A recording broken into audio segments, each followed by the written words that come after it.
gotten a lot, and I think you're picking up on, is how do you take these things that are maybe more ethereal or spiritual or emotional or not in the culture and make them very practical, and whether that's through storytelling or analogies or processes or, just straight up, spitting game. I don't know. You got to just do what you got to do to break through. What's going on, Better Than Rich show listener? Today I have a special guest, a dear friend of mine, Michael Diamond, and I just can't wait to introduce him to you. He's an amazing guy, somebody who brings a lot of presence to the table, and somebody who also just loves the people in his life very, very deeply. And also, what I love about Michael is that he sets boundaries in his life. He really does kind of embody this sense of somebody who is in his masculine, but also lives with an open heart. We talk a number of things, but we talk about archetypes, the hero's journey. We talk about the spinal cord, and we talk about the nervous system.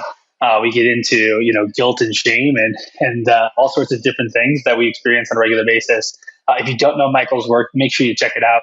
He is the founder of IgKnight the King, as well as Alive Wellness Centers, and he's changed countless lives. And every single person that I talk to who's been through his IgKnight the King program absolutely rants and raves about what he has been up to. So I know you're going to love this episode. Make sure you check it out. And without any further ado, we'll get on with the show.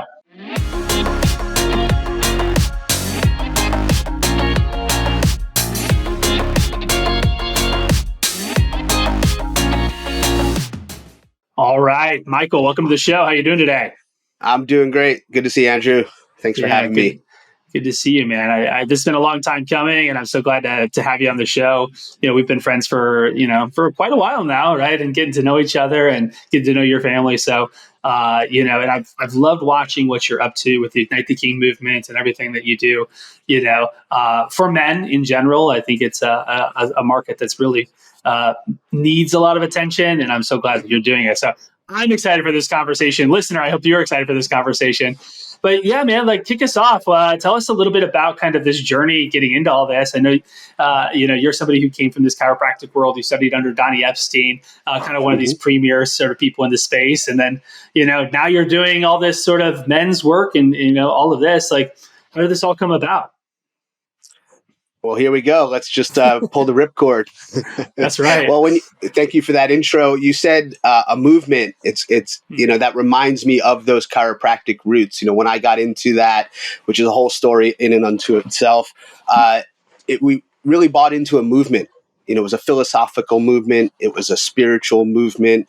It was a scientific movement. Natural health has been really pushed down in our culture, largely in the 20th century, and now, especially amid what's been going on the last couple of years, it's such a resurgence. I love sitting back and just kind of watching what's coming out in the culture and people really waking up, so to speak, and being aware of all the different health things that are going on. It's like I'm like, we've been talking about this for the last 20 years, like you said, studying under Donnie Epstein, who definitely was a man way ahead of his time. And I feel very blessed and fortunate to have studied with him at the highest level and to have learned how to take care of people. And really to answer your question, the nervous system was really the gateway into this whole thing. And once I started to really get what that was about and how that then relates to someone's human experience, not just the health and wellness and physiological part, that united so many worlds for me. And it really began my journey on my own personal growth, my own personal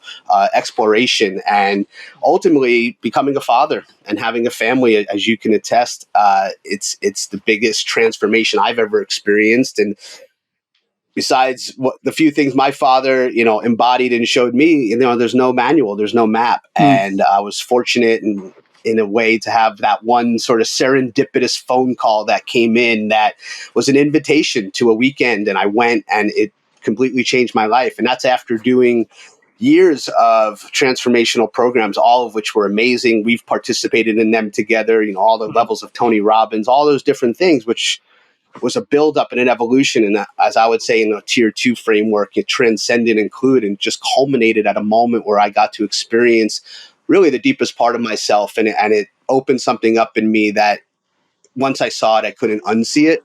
And it also came at a time in my life when I was sort of moving out of the private practice. And then, of course, with COVID and the lockdowns and all the things that forced a lot of people, myself included, to really reevaluate where I was and what I was doing, and seeing it as such a chaotic moment, which is where change really starts, right? Where we're able to, there's enough loosening of the grips to be able to jump and the net appears. So as we talk about, which can become cliche, but it's true, because here I am, and it's in the third year of Ignite the King, as you mentioned, and it's been extraordinary. It's been a steady growth. The impact in the lives of the men that we've been able to work with, hundreds and hundreds of men now, has just been extraordinary. And I'm always learning. I'm building the plane as I fly, but I bring a lot of experience and years of study, deep study into the energetics, the metaphysical, the nervous system, the physiology, all those things that now get to really weave together into this expression that we call Ignite the King, and it's having a huge impact. So I'm excited to dive more into that today.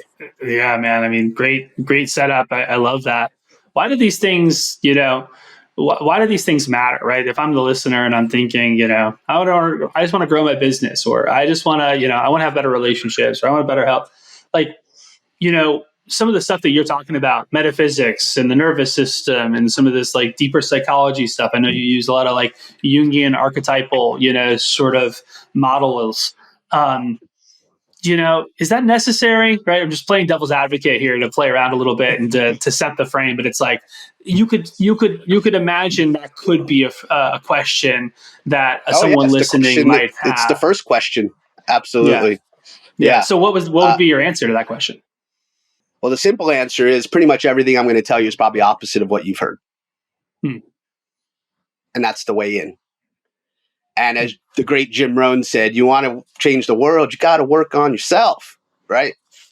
All those things that you mentioned are external, whether it's the job, whether it's the relationship, whether it's the family, whether it's even your mission in the world. It all comes back to the guy standing in front of the mirror. And often men will achieve all those things, specifically men. They'll be successful. They'll check all the boxes off. They'll have all the things, and they're miserable or unfulfilled. And if that is kind of the ultimate pain, is to have all the things that the culture said this is what you need to have to be happy. And I'll tell you what, I have some good field research to tell you that men aren't happy that have those things. Now, those things are great, and happiness can go along with that, but you have to have the internal happiness. So everything has to start from within, whether it is your health, your vitality, your energy. You talk about relationship, you are the part of you that brings to the relationship. So if you're going to a relationship to get something, to have a certain experience, but you're not bringing that, well, good luck with that. That's going to be very painful. And there's a reason our divorce rate is almost 70%. So I would say it's the most important work. And really, in this world, if we truly want to see, not to get too kumbaya, but if we want to change the world, we got to start with ourselves. That's the only one I'm really responsible for. And I think that's been a big problem in the culture, is everyone wants to tell everyone else how to be, and they need to kind of have a little bit of a gut check, in my opinion. Yeah, absolutely. And it's humbling, right? It takes a lot of humility to suggest that, it's like that Spider-Man with me? meme. Yeah, exactly. That Spider-Man meme where it's like, the person who's all, the source of all my problems. Condition. It's the human condition. We're all beautifully flawed. And if we just accept that and be humble and be willing to own some stuff. We're not perfect. I make all my own mistakes. And the thing I've learned most important that I really get across to the men that I mentor is take accountability, ownership. Really take ownership of your life, of the things you say, how you say them. Stop trying to manipulate people just to get what you want, or put on the mask or the face because you think that's what people want to see. We're in a culture now where so much of our life like this is online. Like, you can't hide anymore. People get it. People are hip to that. I mean, that's the thing, that all this technology and all this learning that we've all done is, I grew up in New York. It's like a bullshit meter. You can't You can't get away with stuff like that anymore. And if you lie and if you are fake, people get it and they're not going to listen to you. And then you have to deal with that. So I've had to deal with that in my own life. And this is why I am where I am today, because I just said, you know what, I'm just going to be as transparent as I can be. I'm going to put it all out there. And I realized instead of losing love, I got more love. How ironic, right? Again, the opposite. We think with love is going to be withdrawn if we show who we truly are, because the metrics people are using to judge themselves, judge themselves, is the metrics of the culture. And the culture is energy neutral at best. It's not energy rich. And we need to come from a different, or tap into a different energy source. And if you want to go even further, it's not even about tapping into it. We are it. We're floating in it at all times. So wherever you want to go with that. Well, it's great. What does accountability look like? Like, let's make this practical, right? Yeah. And whether you want to use an example or a hypothetical example, but like, what if I'm listening to this, and and this gets into some of the shadow work that you do, right? Maybe you can even define what the shadow is, but like, I remember, wanting to change the world, and then also, maybe around the age of 30, realizing that most of the reason I wanted to change the world was actually some sort of ego fulfillment about, power and prestige of like being somebody who's, some sort of status symbol. And so it's like, okay, in theory, I had one motivation, but underneath I had a different motivation, and I had to take accountability for that. Now it's like, there's a new part of the shadow that's revealed every week or every month, it would seem, that I'm becoming conscious of. Can you talk about that a little bit? How does one actually take accountability for, looking at the man in the mirror? Yeah, I hear two big things there, the accountability piece and then the shadow piece. I'll start with the accountability piece. It takes a radical honesty, a self-ownership, an extreme ownership of what you say you're going to do and what you do. And that takes a lot of discipline and a lot of perseverance and a lot of grit. I think most people have really good intentions of what they want to do in the world, how they want to treat people. But it gets hard the day in, the day out. We have an acronym in our group called DARK, DARK, do daily action required king. Like, it takes to chop wood, carry water. And that's kind of lacking in our culture, because people have gotten comfortable. Things have gotten easy. You can pretty much get everything from your phone now. There's not a lot of go out and work ethic anymore. It's different. It's shade. I mean, if you're an entrepreneur, as you know, you'll stay up all night working on something because you're driven and you have a vision for what you want to bring to the world. One thing I learned early on in this quote unquote coaching space is not to sell accountability. So that's one really important distinction. I'm very clear with this with men up front. Like, I'm not here to like follow up with you like a nanny or a mom or anything. It's like, you got to do your work. Now, you're going to be in a container where that is the standard. That is the baseline. And if you don't conform to that standard or rise above that standard for any extended period of time, it's not a match anymore, right? Like, I work with men that are, entrepreneurs, leaders, high-level corporate men, people that are successful and are responsible for other people. And just that alone requires a certain standard of accountability. You can't be floundering, right? But if you are, you can entrain to kind of the pool of fish, right? But if you don't sustain that, then you'll fall away. So accountability is really a self-accountability and a way and a sort of a forum to keep yourself accountable. That's where the group environment is so important, because every man brings their 10%. And when every man brings their 10%, then we all can make 100% withdrawal from that energy. And I think we're seeing that more with hives and groups and tribes and people, conscious communities, things like that, where it is a more localized, focalized group of energy that is powerful. It's almost like little energy pods, and we're all like focused on a certain vision and mission. Mine happens to be Ignite the King. Yours happens to be Better Than Rich. And when that group, we have a thing called the bonfire. It's our thread that we have it on the daily. And sometimes you're the guy tending the fire and you're bringing all the energy to the group. And sometimes you're tired and weary and you just need to lay by the fire and get warm, right? But if everyone puts a log on and everyone stokes the fire, it's raging. Right. So you don't have to do it all alone, I guess, is the message. And that's a big part of the shadow, kind of to tie into that. Because one of the biggest shadows men face is I'm alone, I'm not worthy, and I won't be loved. And I have to do it all by myself. It's one of the biggest pains men experience is the lone wolf of like taking on the weight of the world, wearing the burden of their families, of their workplace, of the bigger world. I mean, however big you want to make it. And they wind up feeling just like stuck. And not realizing that there actually is a lot of support out there, but that is not something that has been taught in the culture for many generations, right? Just even the word emotion was like a dirty word 50 years ago, right? There wasn't even the concept of wellness wasn't even around till like the 1990s, right? And now wellness centers are, cannabis shops. So things just are new and they're still evolving, and just men being in an environment where we can talk about the ugly. We can talk about the things that I would never share that with anyone, or how might you judge me if I told you my deepest, darkest secrets and air my dirty laundry, and to realize again, love's not being withdrawn, but actually, and I know we've experienced this together in the sense of like, what makes you trustable? Wow, you sharing that makes me trust you more because now there's nothing to hide. It's all out there. Right. And again, you have to be able to do that in an environment and a facilitation where it can really be held sacredly, because doing that kind of work haphazardly can lead to more harm than good, for sure.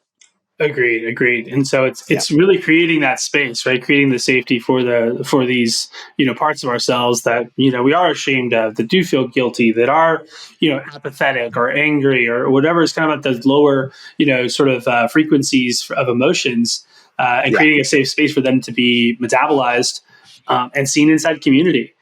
Yeah. And I've witnessed the power of that. I'm sure you have, and the men in your communities. So this the important is point, just before we move on, is to say that it's not like a woe is me thing, but I think there's a denial and a suppression of a lot of that range of emotion and experience, where sometimes we focus so much on the win and the big thing that happens and the growth and all this stuff, but we don't touch into this part, which is not good or bad, right or wrong. It's just a frequency range of what is. So this allows, as you use the word metabolize, allows oneself to metabolize the energy that's built up, because ultimately the emotions and the emotional energy is the link between the spiritual and the physical. And that's how we transduce that through, is by actually metabolizing the emotion, the feeling. And the bottom line is there's things to feel. Like sometimes I'm pissed off, sometimes I'm angry, sometimes I'm melancholy, sometimes I'm joyful and excited, sometimes I'm giddy. So it's getting more of a bandwidth and a range. And that's really the goal, so to speak, not just to like wallow in my mother did this to me, my father did this to me, all of that. Because who the hell wants to go there, right? But if it needs to be touched, it needs to be touched, and move on. And I do believe that most men feel they're alone. I was able to grab breakfast with a friend recently who's going through some challenges, and I was just like, I feel the exact same way. The only difference is I have, some friends to talk to it, talk about it with. And I think that there's so many times where we're isolated. And I think that's partially a cultural factor, but it's also kind of this idea of this stoic lone wolf, I have to do it myself, or I don't get, the credit for overcoming this. Yeah. And the truth is, no one's ever done really anything by themselves, right? We're all standing on the shoulders of giants. And if we are able to humble ourselves, even briefly, to come, kind of have our be called to the carpet, so to speak, for what we're going through, and just be honest with people, I think you'd be surprised how common the challenges you are facing right now listening to this, how familiar they are to a lot of other people. There's uniqueness, don't get me wrong, but at the same time, there's a lot of similar veins that I see people are facing. Would you agree with that? Totally. There's like 10 things in there. I'm like, I want to like chop it at the bit. I know, right? Beautiful, man. Great setup. I'll start with the last thing first. that's why I focus so much on the archetypal energies. You mentioned Jung, and specifically for men, it's the lover, it's the warrior, it's the magician and the king. And so much of who we are in our daily life, that commonality that you talk about, is our subconscious. And that is not unique. That is shared. That's the collective unconscious that Jung talks about, that we all share. That's why they're archetypes. An archetype is just a pattern, right? It's a pervasive pattern. So as men specifically, we all have challenges with our lover energy. We all have challenges with our warrior, our magician, and our king, and those have different energetics we can go over if you want. But the point is that, yes, our work is similar. We have a phrase we use all the time in our group is, your work is my work. And the beauty of being in a group and not being alone is that when a man does his work, he's doing that work not just for himself, but he's doing it for every man in that group. He's doing it really for all man and all mankind, right? And that work being done by that man makes it so I don't have to. I get to witness that and get the gift of that without going through the wound and the pain of that gift. That's really, again, to bring in like a tier 2 consciousness where it's like, get the gift without the wound is huge. Like, I don't want to have to go through every shitty thing a man experiences, but if I can see and get the lesson from you, as you said, stand on the shoulders of giants, then good for me, right? Then I don't have to like have that pain, but I have my pain that I can transform that might be helpful for you. And the biggest illusion is to think that you're alone. And yes, you have to find your tribe, you have to find your people, but bringing it all the way down to the physiology, because I always like to look at like, how is that actually happening in the body, is that when the nervous system goes into a state of stress and it's in that fight, flight, freeze, fawn response, you feel alone because in your fight, flight, everything's a tunnel vision. It's survival. It's just trying to like, where do I go so I don't die? Like, that is the subconscious programming that's happening in that moment, or the expression of that programming. You can't see possibility. You can't see the bigger picture. That's more of a frontal lobe, higher cortical awareness. And when we're stressed, 40% of the blood flow and nerve activity goes away from the frontal lobe and activates the amygdala of the midbrain, which is all of our fight or flight. And unfortunately, in our culture, we're living in this sort of perpetual micro trauma field where we're in this fight or flight, whether it's the pressure of finances, the pressure of family, the pressure of success, the pressure of work, just, again, what's going on in the world. That's a lot. Our nervous system really wasn't designed to handle stress in that way. It was handled to design stress where, you know, the tiger's running after you and you run away and then you shake it off and you have, okay, I'm okay, right? Big spikes of stress with mostly I'm okay. But now we live in this low-grade stress all the time, and it's deteriorating. So it perpetuates, I'm alone. And to bring it all the way back to the shadow, that's where the stories come in. Because we all have these unconscious stories we learned, right? And most of that was wired from the time we were, 0 to 7. I mean, 90% of how we express ourselves on a daily basis is the result of that first 7 years of hardwiring in the nervous system. So whatever happened to you from 0 to 7, that's your draw. Yeah. Now, what you do with it, that's what's malleable and changeable. You can't change what happened, but maybe you can. That's a whole other conversation. But, Yeah. But that's what you have to work with. And the more you're able to be in community with that, then it has the possibility of real change. Yeah. And my son, I know I went off a little bit on the deep end there. Oh no, you're good, man. That's definitely what this show is all about. I'm just thinking, our sons are about the same age. I don't know how old Wolfie is, but 7. So Eli's 7 too. So it's like, all right, I gave him a good hand in some ways and a shitty hand in others, and let's deal with it, and start to unwind and see what sort of traumas I've already caused in my son. It'll be it's an interesting way to parent. To be honest, to go back, but and at least look we at have the awareness of that, right? Sure. Think how much to use kind of all the catchphrases. Another thing is, it ran in my family till it ran into me. Each generation of men is like an evolutionary baton race, And you're going to bring that baton as far forward as you can in your life for your son. And you're going to pass to him and say, this is what I've learned since I got the baton from my father. And now you're going to take it and run. And, the way information doubles every 10 years now, like these kids today are just like blowing me away what they can do and words they're using and awareness is. And part of it I realize is because that's how we talk in front of him. That's the emotional energy, sacred union that I have with my wife that we're consciously parenting and pouring into him. And we're like surprised when we see it. Like, well, of course, because, we've done a lot of that work. Again, coming back to the original comment of like, do your own work. How you speak to your child becomes their inner voice later. The modeling that's happening at 7, 8, 9 years old, it's incredible. And yes, it's my mission in my life. My calling is to pour into that child because that's my legacy. Whatever I do with IgKnight or any other creation, it's that child bringing that evolutionary baton forward one more step. Yeah. So, there's so many different things I want to chat with you on. And also I want to give the listener something really practical, and maybe define, if we were to go into these archetypes, could you define these a little bit more? And even using terms like collective unconscious, the shadow, these 4 archetypes help, kind of help the listener kind of understand what these are and why they might be useful to have a framework or a mental map for as they go through their day-to-day lives. What would you say to that? Yeah, great question. In IgKnight, we have 2 maps that form the framework of the sort of the journey we take men on. And that's the 4 archetypes that we'll talk about. And the hero's journey, Joseph Campbell. And the archetypes really form over the hero's journey. And the reason we use that and the reason it's important because the hero's journey is the monomyth. The one myth that transcends every culture throughout time, that every man, every hero, every story, every movie you've ever watched that you've loved has followed the hero's journey.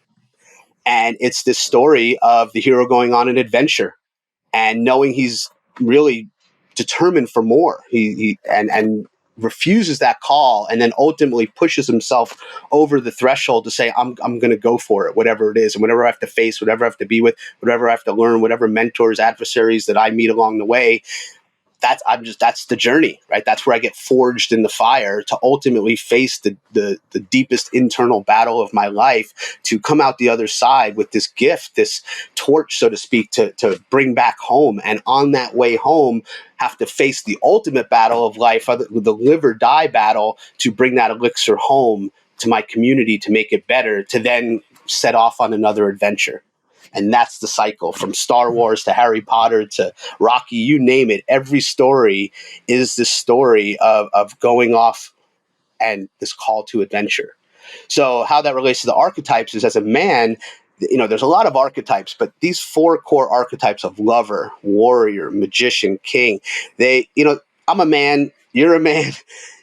Things have to be simple. Like it can't be more than 3 or 4 things, right? If I can master these 4 things and get to know how they show up in my life specifically, because there is the egoic part, there is our personality, and each of these archetypes they have a uniqueness to them. But there are generalizations, and that's what we'll talk about. So our lover, it's our most primal energy. It's our life force. It's our emotions. It's what we're born with, right? When we're born in this world, we are born as pure love, an expression of love. When that child comes in, this release of oxytocin and this love hormone, and, it's like this most beautiful experience you've ever had in your life because there's like nothing wrong with this thing. It's like absolutely beautiful. And that's our purest expression of love. And unfortunately, in our culture, love means sex. Love means eroticism and all the shadows, pornography, all the things that go with that, all the distorted ways that love will show up. Marketing loves this, right? Just using sex as a way to sell things, using the most primal responses in man. So a man must get to know his lover energy. And unfortunately, we're just not shown that in a very honoring and reverent way. Most men that I mentor and speak to, their fathers never had the talk with them, the birds and the bees, right? We've learned from our friends. We've learned from the culture. And nowadays with technology, it's crazy what kids are exposed to and what's being taught in schools. It's just really out of control, right? So this distortion in lover energy, what we call the shadow lover, leads to addiction, right? It leads to drug abuse, alcoholism, pornography, social media addiction. These are like the addicted lover energies. The shadow is essentially the distorted way that it will show up in your life. The behaviors, the actual like bad behaviors that show up in your life that express itself through these archetypes. So the lover, yeah, it's all the addictive, or it's the one that's checked out. It's the other end. So each shadow has a positive and a negative pole. The positive is like the addicted, where it's like charged. It has energy like a battery. And the negative pole is like this very flat, meh, energy neutral, energy poor kind of state, right? So each of the archetypes has these positive and negative poles, right? And in the warrior, go ahead. Can I ask you a question on that? Because I think that this is super cool. Maybe we can zoom in a little bit on each one as we're going through. Yeah. So this lover, how can a man get in touch with the let's say the non-twisted, the non-perverted, the non when I say perverted, just being perverse in the general sense, being used for not what it's made for. So how can someone regain that if they've lost it? Because again, being a man in the culture, it's hard to be anybody right now, but it's hard to be a man. At least that's my personal experience, because sex is everywhere. You can't even, it's just flaunted everywhere. It's very difficult to protect your sexual energy, your lover energy. And I'm a married man. My job really should be to only give that to one person, at least in that part of my lover energy. Yeah. How does one regain this if they've lost it? What would you say? Yeah, this is definitely, we're starting to dive into this. So in each archetype, we have the shadow poles, but there's the crown of that called the sacred third, or as we call in IgKnight King, the sacred third. And this is the natural expression of the archetype. And this is what we're ultimately going for as an outcome, is to how to live in that sacred third energy of each archetype. Now, our sacred third is an emergent property of the shadow. Because there's a fallacy in shadow work and in personal growth. They're like, I want to eliminate the shadow. I want to get rid of it. It's bad. No. You need to integrate your shadow. You need to get to know it. You need to develop a relationship with it. You need to know how it shows up in your life. You need to know where it's born from. So really, that part of you that's addicted to maybe pornography, it's like you're passionate, but it's misdirected. So how do you bring that passion back into your relationship? And when you talk about sex, according to the Greeks, sex and eroticism is really only one type of love. They talked about 8 types of love.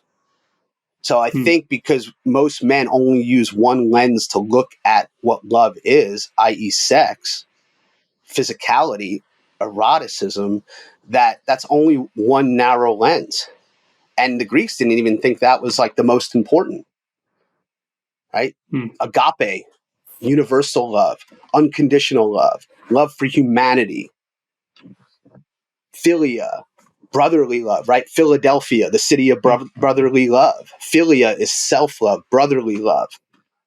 So there's all different types of love. Ultimately, pragma, enduring love. So when you're in a relationship, like I'm a married man. Yeah. Enduring love is that love that you carry on when you hear people that have been married 50 years, 75 years, and they're more in love than ever.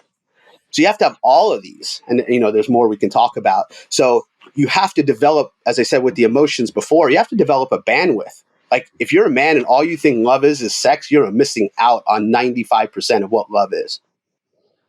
And I hope you work on that because so within each archetype, there is that, the warrior is a mission-driven man. The warrior is serving the mission of his king, of the lands, of being in service and being in service to others and being chivalrous. And we've lost a lot of that, right? And the shadows of the warrior to be a bully, especially in business, right? Where you'll step over other people to get what you want. You'll intentionally mislead people, which gets a little more into the magician energy, right? Or on the other end, that negative pole of the warrior is the coward, the one that's afraid to fight, the one that's, not going to stand up for himself. And that's a problem with men too. And that shows up as the pleaser. Where they just want to please everyone. They don't want any conflict. They want to just be cool and fly below the radar and not have any, challenges. And, that's just not real life.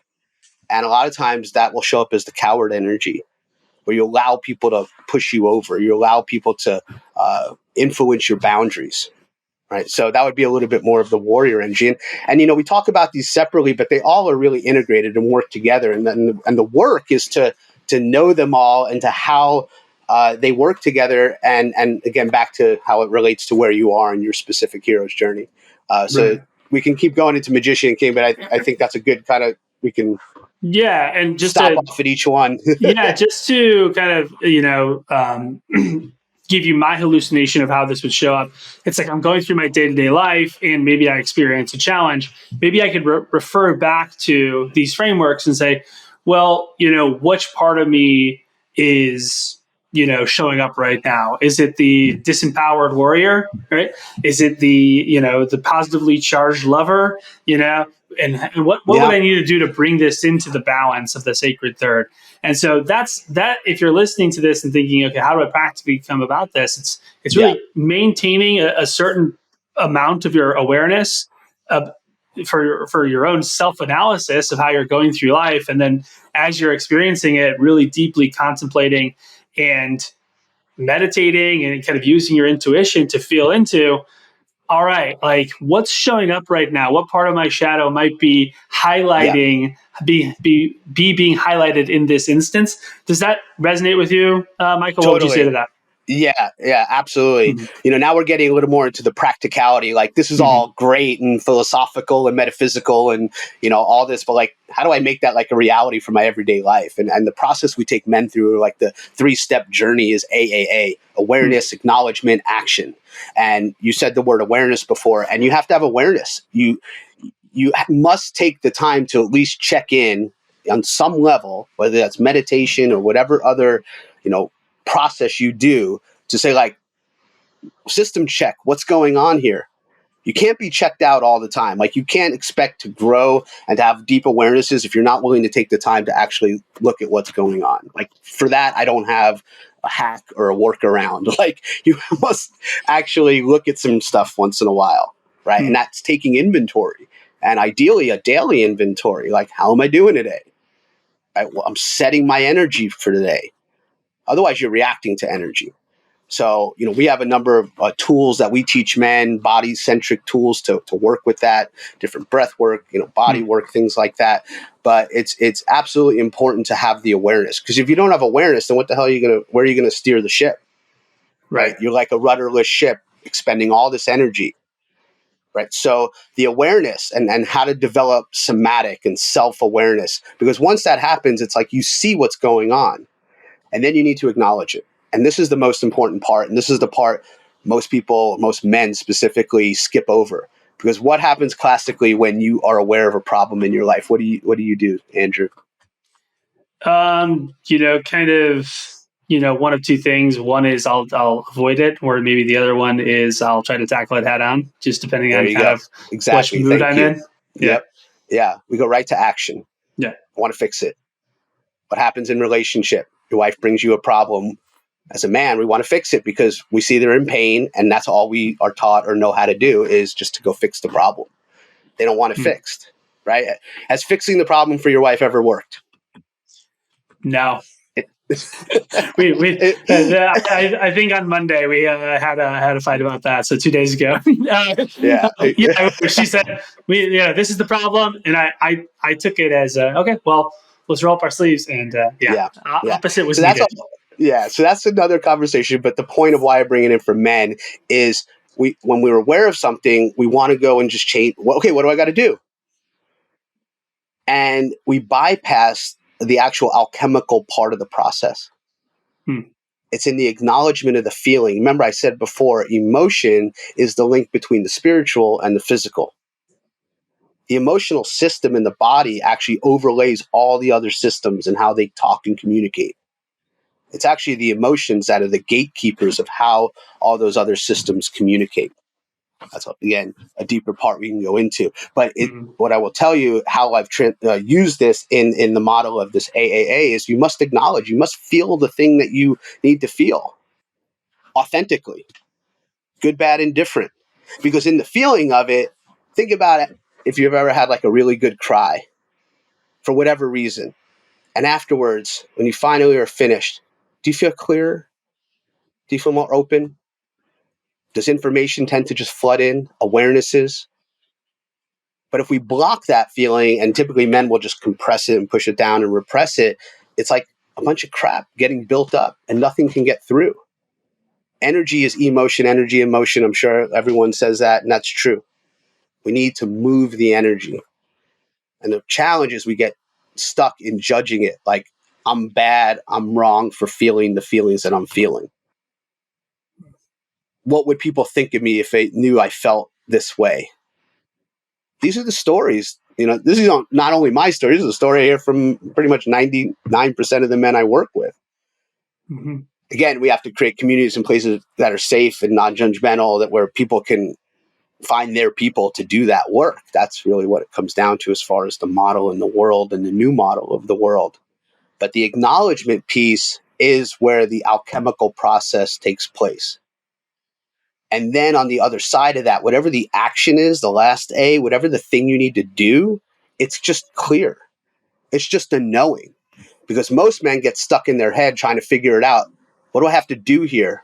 I need to figure this out. How many times have you heard that from a client? I just got to figure this out. You ain't figuring out nothing. There's nothing to figure out. And ultimately, how it shows up in your life is way better than how you would have done it anyway. That's the magic. That's the beauty that shows up. That's our connection to God, universal spirit, however you describe it. But there's an energy that when we plug into that, the story is greater than we ever could have written. When you look back on your life and you see how everything went a certain way, it's like the most beautifully crafted novel. That's the poetry of life. Mm-hmm. And only in reflection we get to say, wow, like that thing that was seemingly so terrible, that thing I never wanted to feel, the thing I withheld for so long, I finally got to feel and I felt free afterwards. I felt like, like when you get something off your chest, right? And you're like, oh, I'm not holding that weight anymore, because literally it's a weight. It's an energetic weight that we're holding on to. So the process is AAA. It's like stop, drop, and roll. Awareness, acknowledgement, action. The problem is people get either stuck in the awareness, right? Like, and then it spirals out of control and you become like the worst person in your own mind, or you avoid it or try to fix it. And if you just feel it, I promise you it's not going to last that long. Emotions are meant to last seconds, right? If you're feeling an emotion longer than a minute, now it's your story about the emotion. If I asked you to be angry for a full minute, you'd be exhausted afterwards. But if you tap into that for a moment authentically, everything shifts. Yeah, it's also the hardest place to get men up to. For sure. It's such a good reminder because, to your point about having a good cry, it's like, most of the time, other than like my dad's passing or something, it's like 5 minutes, max of a good cry is all I've needed. And I go, all right, like, looks like I'm done with that. Like, what's next? And you just feel so much clearer and cleaner. But we make it up in our head that it's like, if I don't go into this, men don't cry. If I feel into this, I'll never climb out of it. If I stare too long into the abyss, I'll fall in, so to speak. And it's like, no, the truth is that you have to feel these things in order to free yourself up. So this is in my chiropractic office, I would say all the time, you got to feel it to heal it. That's it. Well, I was just going to say, I would love to hear about the magician and the king as well, just to give to round that out. And then maybe I definitely have some more questions for you, but let's do it. Let's round that out real quick, if you don't mind. I would love to. Actually, in our journey in the IgKnight, our year-long program, we're in the magician energy right now. Fun. We're about 2.5 weeks out from our next immersion, which are themed after the archetypes. So this is our magician energies immersion coming up. So we're full in it right now. It's beautiful. We are in the age of the magician culturally. The magician is the archetype of technology and being able to see the bigger field, and really is the archetype that sort of oversees all of the other archetypes. It's the part of you that sees the big picture of what's going on. It's the part of you that organizes. It's the part of you that we call upon in a crisis, how it gets out of situations, how maybe it's a big business deal and how you're organizing that. That's all your magician energy, how you're spinning all the different plates and how all the pieces fit together, and your map and your models of the world and your business. That's your magician. and it's connected to the energy beyond the form. So again, like magic, it's not something we necessarily see in the 3D world, right? It's almost like we kind of like relax our eyes and we're seeing the subconscious. When you see like that picture behind the picture, you remember those things where that's like the number behind the thing. And it's almost like you have to soften your gaze of life and tune in to like what's really going on here. Like you're asking different questions, which the magician requires that connection both to the cortical centers and the heart, because it's using the lover and the feeling along with its higher cortical centers, which is more the warrior and the mind, to organize information. Right. So we are very much in the season or in the cultural season of the magician, everything with entrepreneurship and technology and social media platforms and all the amazing technologies and robotics and, what they're used for that, we'll see. But the technology in and of itself is extraordinary right now. And the way right now that you and I are able to be connected. So as a man, we are using this magician energy all day long, how we're organizing our life, how we're choosing to speak. It's like playing the chess, right? You're always looking 2, 3, 4 steps ahead of how to organize your life, as opposed, again, to reacting to life. Right. So the magician in its shadow way can show up either as a trickster and a manipulator and being slippery. It could show up on the other end in the passive pole as being like the saboteur of your own life. How you sort of, people like they always take themselves out, or they maybe they make a step forward and they always seem to lose it, or get stuck in their head and what we call analysis paralysis, right? Where you just get stuck in the own loops of thoughts. And so these are a way the shadow magician will show up. A lot of times we'll show up around money and finances for people where they're manipulative with money, or they're sneaky with money, or they don't know how to handle money because money has that energetic to it where everyone just wants it, right? That's a problem. So in business, this can show up a lot. Maybe there's a lot of withholding of information because you want to get the deal done. So this is a very this is a shadow that really needs to be in our awareness in the forefront, because it's powerful and you're working with forces unseen, and you have to, in a sense, respect that. Right? We are swimming in this etheric field of energy, and if we're not reverent to it, karma happens. That's a good one. Karma happens. I like this, and this is one of the archetypes I feel most connected to, personally. Most entrepreneurs I've met, this is because they see the field, they see what others haven't seen, and they're bringing something that hasn't existed before to the marketplace. Yeah, it's like the stage that goes off into the cave and do the work that no one else is willing to do for years to bring it back, so you can receive this gift and the wisdom. That's what a magician truly does. Sure. Yeah, I appreciate that, and I can also relate to the shadows. At certain points, I've had to do a lot of work on those. but I like, when I hear magician, I'm like, yeah, I kind of relate to that. Kind of being able to pull a rabbit out of the hat. A lot of times as an entrepreneur. These other ones, I don't know if I'd give myself such glowing remarks, to be honest. Well, tell me about the king. That way I can analyze that one too. Totally. So it's my belief that every man is destined to live his kingship, and your kingship, it's a ship that we're on that you're the captain of for a little while. Unfortunately, when people think king, they think like they're on this throne and they're infallible and everyone should bow to them, right? And that's really, maybe historically how we've seen kings. But it's really about being the king in your own life. And for me, that's family. For me, that's children. How I am supporting my community. And the king is the one that has the legacy, has sovereignty, and is living by a code, and is having a vision for his lands. And how it relates to a man in his life is that when there's chaos in your life, there's chaos in your kingdom. And often that you will then show up as a tyrant. That's the shadow of the king, where you're just using brute force to rule, because really there's some deep insecurities that are happening. So the king in his fullness is about holding the tone and the energy for his kingdom so the lands can flourish. and that people can thrive in his kingdom, and about giving blessing. A king, it's not about what you give, but it's about, it's not about what you get, but it's about what you give. It's about giving your blessing. Like when you mentor someone, when you guide someone, you think of coaches classically, like a baseball coach that mentors a young kid, and he's passing along that gift. He's passing along that wisdom that he's learned in his life. He's making the world, quote unquote, a better place for the next generation. To me, that's truly what a king is.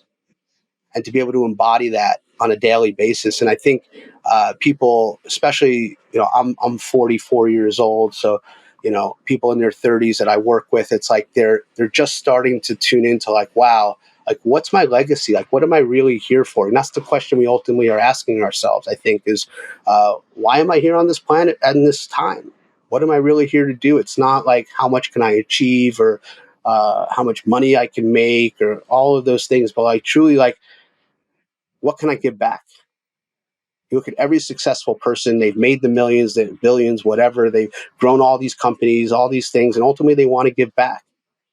So I would suggest if we start doing that now, the amount of exchange of abundance that occurs is just unlimited. It's not once I get here, then I'll have that. And that's a part that comes into integrating all of the different archetypes and being able to have that awareness and experience them on a daily basis. I was listening to a Jordan Peterson thing the other day where he said 80% of your happiness is how your wife looks at you when you walk in the door. And I was like, that's so true. Because I can care less what anyone else thinks of me. I can care less what metric in the culture I've achieved. But when I cross over that threshold of my home, my personal kingdom, and I see a thriving, happy family where, man, I'm crying at dinner like 2 to 3 nights a week when we share what made our heart happy. Like I let it all out. I wear it on my sleeve, and I'm modeling that for my child. And he feels safe in the world because he knows what true masculinity is. And that's what's been under attack in our culture. Men don't. What are men these days? What are women these days? I mean, that's a whole conversation now. Like that's actually a conversation. So we're redefining or just defining what it is naturally. I'm not trying to redefine anything. We're just going back to what's true, what's natural. As a chiropractor, philosophically, it's things that are natural. That's all this. My journey started with was I'm just going to follow what's natural. Man, that'll get you into a lot of trouble, by the way.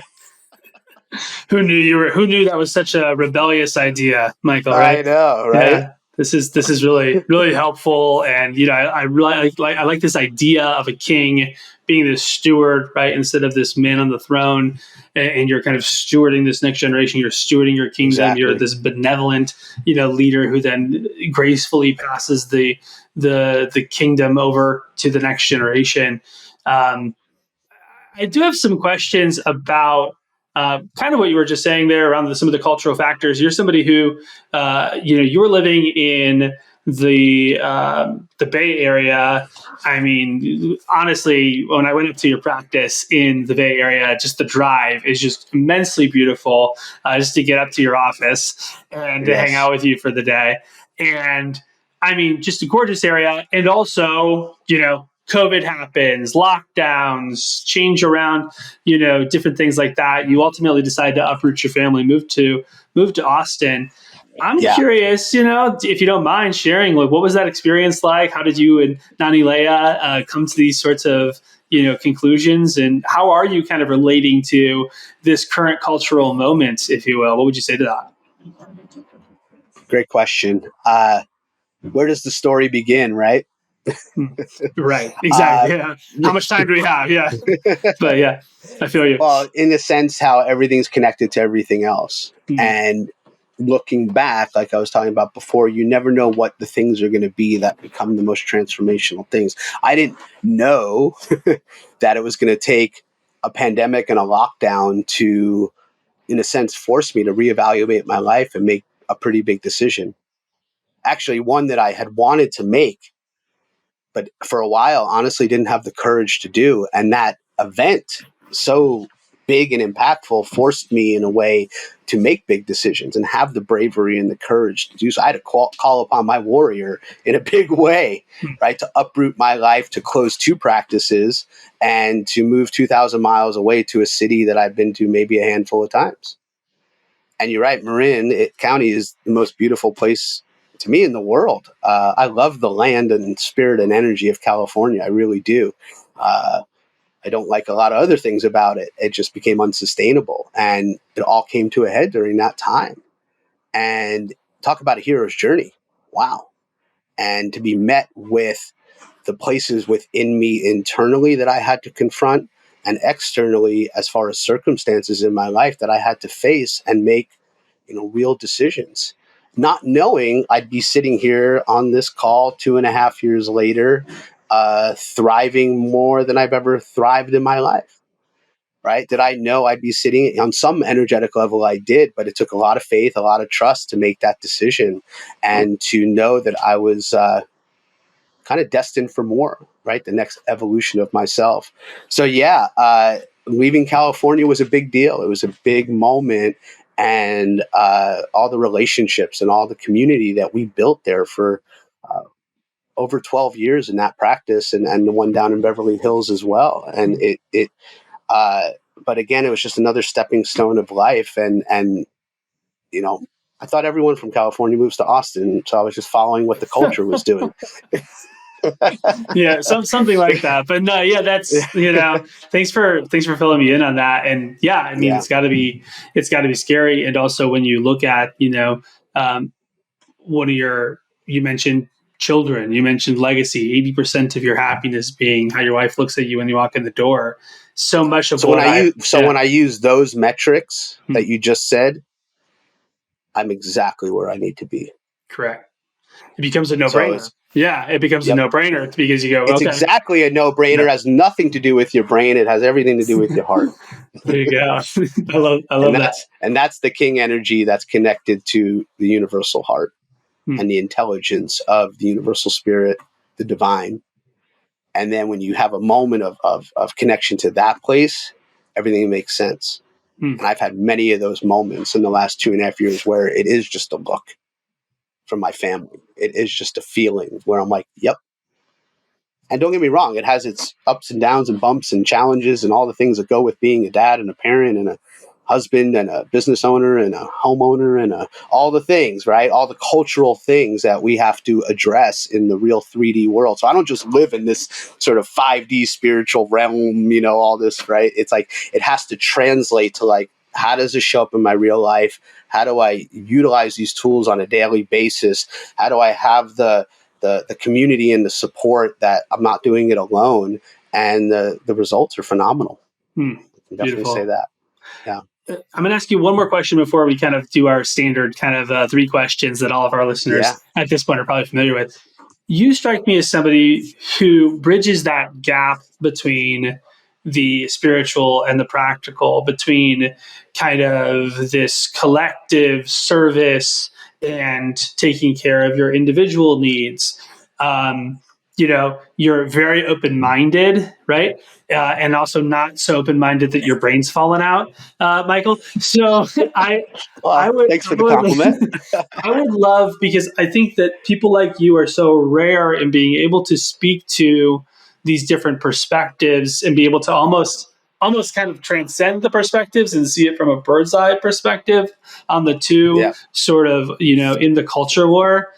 So anytime I have an opportunity to ask a question like this, because I know it'll be impactful for someone, I like to take advantage of it. So I'm curious, how do you do that? And what would you say to somebody who's kind of stuck in this, like, pointing fingers, sort of mentality or blaming, or like there's a lot of, combative energy, that's causing a lot of friction right now in the culture. I'm curious what you would say to that. Yeah. There's a song and there's the lyrics go, live in New York, but leave before you get too jaded, and live in California, but leave before you get too soft. So I think I found the sacred third of that in Austin. Nice. The 3D part, growing up in New York was I always say it was the best place to grow up, because I had to learn certain things early on, just the attitude of people there, how you read people, how you trust people, how, all of the non sort of traditional things that you would learn in school, out of the street smarts, so to speak, and how to make things practical and break it down to, no bullshit, just like get to the point. Right. And then I went off on this journey, a spiritual journey, starting in California, and it led me all over the world. And I was able to, expand my consciousness, my awareness, my, lots of trial and error, lots of doing things. But, I am who I am at the core, right? That first 7 years of life, that was hardwired. So everything gets, all the new software, all the new information gets sort of transduced through that hardware program that I grew up with. So I think I've developed the unique ability to be able to take these big, lofty, big metaphysical concepts and break them down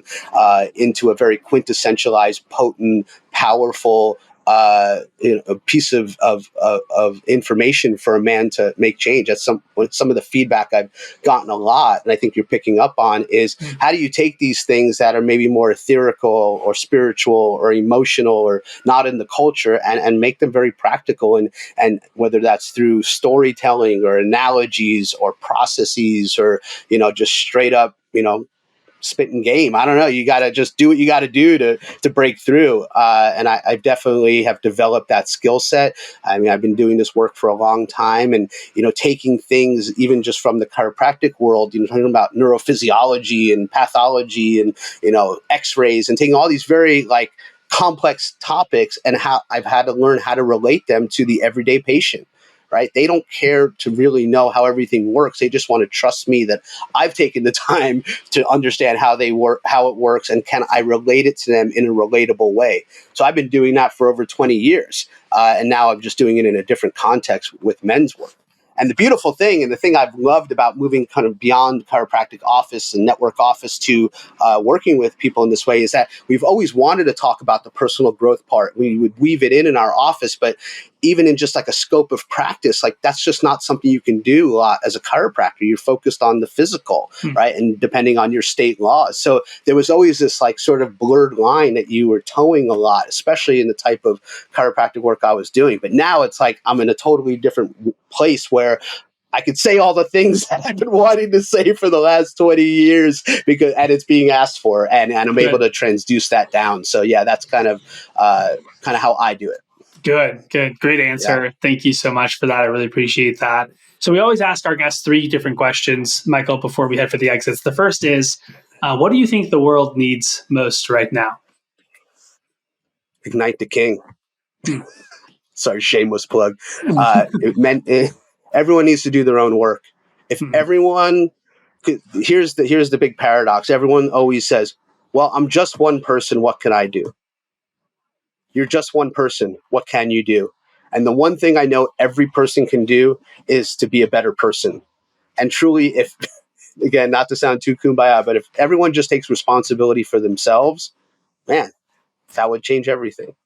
So find yourself a coach, find yourself your tribe, find yourself your group, find yourself the thing that works for you, and don't stop looking until you find it. I've been on this journey for 20 years and I'll never stop.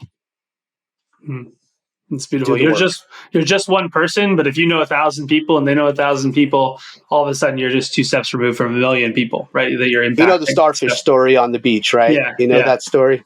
Yeah. I to this one starfish, that's everything. Yeah, absolutely. Right? Everyone does their part. Absolutely. So question number 2, what 1 to 3 books would you recommend our audience look out for and check out from your perspective? Yeah. King, Warrior, Magician, Lover by Moore and Gillette is basically the Bible for men's work. 2 authors from the 1980s that really established the archetypal energies in the culture. And based on mythology and Jung's work, I send it to every new man I work with. It's absolutely a game changer. So King, Warrior, Magician, Lover. The 12 Stages of Healing by Donnie Epstein. He was my mentor through network care. He also developed a modality called somato-respiratory integration. It's sort of the accompaniment to network care. It's the self journey. It actually, the form goes directly over the hero's journey. So I use it as a tool with men I work with, and it takes you through the healing process that we all experience. And there's 12 stages of that, and there's associated breathing exercises that are truly transformational. So I would say the 12 stages of healing would be number 2. And if you can get through it, The Man with 1,000 Faces, Joseph Campbell, The Hero's Journey. So that's was just a landmark book that changed the way that we see our journey of life. And so much of what we see in the culture now was based on that journey. Beautiful, beautiful. And then the final question is, what does it mean to you to be better than rich? Yeah, I'm feeling that right now. It's a feeling. It's connection. And to me, feeling full connection is feeling fulfillment. Right? It's an energetic exchange, and it's not about the deal. It's not about the money. All that comes with, right? But when we shift the focus to the relationship and the connection, that's to me what it means to be better than rich. Beautiful. Because you have rich, but now you're better than rich. Absolutely. Well, hey, this was so fun, Michael. Really appreciate this. And I mean, listener, I can only assume that you've enjoyed this episode as much as I have, at least if you stayed with us the entire time. So, I'd be impressed. I mean, the reality is that, if you're listening to this and, any part of you was curious to learn more, I would highly encourage you to check out what Michael's up to. Michael, where can people find out more about Ignite the King and kind of join the community with you? Yeah, absolutely. Thank you for that.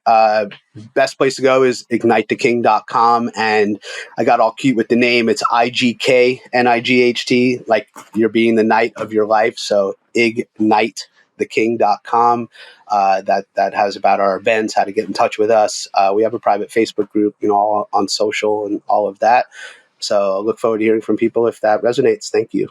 Well, fantastic. Definitely check it out, listener, if you enjoyed this episode, and check out the work they're doing. They're doing some amazing work, and all the guys that I talked to who work with you, Michael, they sing your praises and are just so pleased that they have a mentor like you in their lives. So I just want to reflect that to you here publicly. I appreciate that. And listener, if you've enjoyed this episode, it's your time to spread the word as well. Make sure that you share this episode with a friend who you think would like it. Also, you can go ahead and check us out on YouTube. Make sure you subscribe there. Or at the very least, leave us a rating or review. That helps other people find us. So thank you so much. We love and appreciate each and every one of you. And until next time, remember to leave today better than you found it. We'll see you then.